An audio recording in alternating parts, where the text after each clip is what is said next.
What is up, YouTube? Calvin again from I-95 Muscle. We're knocking out, I don't know, 4 or 5 videos today. This time with a 1970, 71 or 72? You tell me. Just kidding, I'll tell you. Give me a second. 72 C30 Stepside long bed. Now, cool thing about this, it's a C30, so you got the 8-lug hubs and axle, and this one is a SM465 manual transmission. So the cool thing about that is that cast iron manual transmission is going to outlast the entire rest of the truck because they're just bulletproof. Now, inside we got some pretty cool brushed aluminum door panels. A lot of pedals down there for today's generation anyway. Some custom seat covers. Looks like those are just the seats, but red and black seats and seat covers. It does have a K5 console in here, so that's kind of cool. And hop in here. I will say these seats are out of something else, and you do sit kind of low. I don't know if I can explain that or show that, but like eye levels, like right here, I don't know. I'm a big guy. Normally eye levels up here for me. So it seats a little low, but horn don't work. Horn no worky. Maybe the lights have to be on. Nope. All right, let's go ahead and take this thing for a little spin around the parking lot here. If you're not familiar with the SM465, it's a granny low 4-speed. So the thing is, a lot of people don't really understand that first gear doesn't have a synchro. So if you go to put it in first gear and it won't go, and I got the clutch pushed in, if I just let out of the clutch, then push in the clutch again, it'll go right in. So it'll basically spin the input shaft on the transmission, and it'll just kind of get it lined up so you can. Now in this transmission, you cannot downshift to first gear. You have to pretty much be stopped to grab first gear. So this is low. This is granny low gear.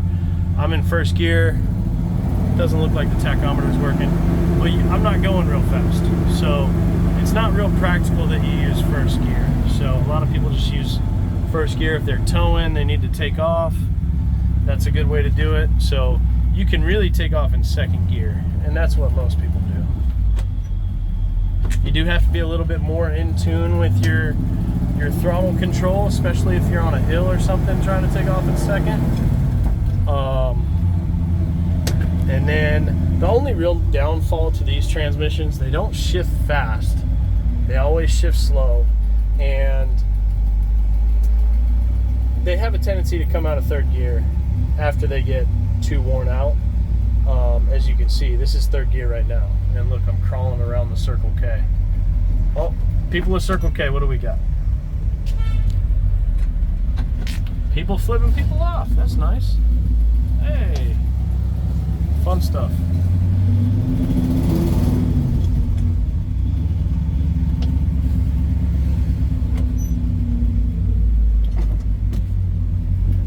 People are real friendly around here. So again, we're cruising around the parking lot in third gear. You can cruise on the highway in this thing, fourth gear. It's not gonna be, you know, like cruising at a 6-speed or anything, and it sounds like there is the slightest exhaust leak going on. I don't think it's a big deal. You don't hear it except for when you're under like certain loads. But I am gonna go ahead and park it right there. See the temp gauge be working. That's good.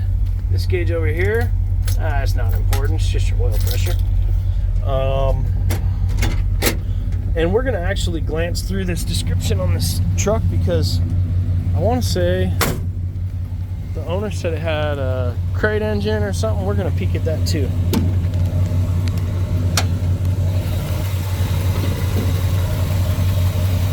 have a small block. I don't see where it says crate engine, so maybe this is a, can't remember right offhand, but small block Chevy, carbureted, electric choke. It's nice. We have power steering because I wasn't whining like a little kid when I had to steer it, and it does have power brakes.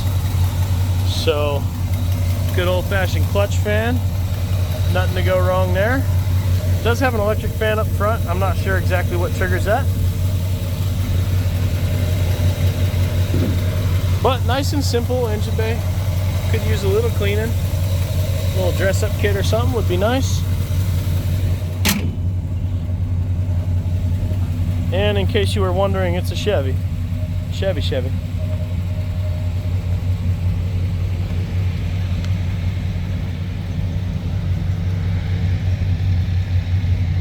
Everything looks really solid on this truck though. The paint looks really, like someone really did a good job on the paint. Like, I don't see a whole lot to complain about. They painted all behind the bed, so the bed was off. They didn't just like dust it in there. And yeah, looks really good. There's no overspray on the seals and stuff, so they did a good job when they painted it for sure. Underneath, the cowl is all painted black. Looks good. Let's check out these door jambs. So you can see where there might have been some pitting in the past, but they obviously did a good job when they prepped this thing for paint. So it's got some paint on it. On the bed, we got a semi-dusty wood slat bed. Sorry about that, guys. We have a tradition here at I-95 Muscle, and it's when you purchase a vehicle from us, you get to go home and celebrate by giving your vehicle its first bath. So it's semi-clean. It's pretty clean, but it could be a little cleaner. So come take it off my hands and take it home, give it a bath, give it a name. We only charge small rehoming fees here. So all right, thanks for watching, guys. Like, comment, subscribe, give us a thumbs up. Chevy.